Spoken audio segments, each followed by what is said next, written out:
আসসালামু আলাইকুম এভরিওয়ান, কেমন আছেন সবাই? আশা করি সবাই ভালো আছেন। আজকে সকালবেলা আমি ঘুম থেকে ওঠার পর দেখি আমার আম্মু স্পেশাল ফুডের আয়োজন করছে।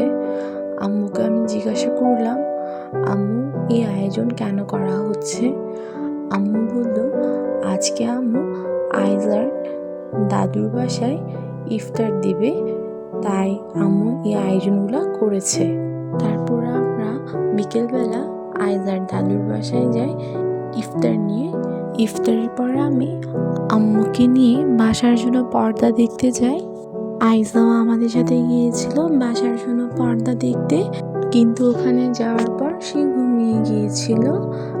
বাসায় আসার পর আমি আমার নেইবারের বাসায় যাই ওদের পার্সিয়ান ক্যাটকে চিকেন খাওয়ানোর জন্য। বিড়ালগুলো অনেক মজা করে চিকেন খাচ্ছিল। আমার এবং আইজার দুজনেরই অনেক ভালো লাগছিল ওদের চিকেন খাওয়াতে। আল্লাহ হাফেজ।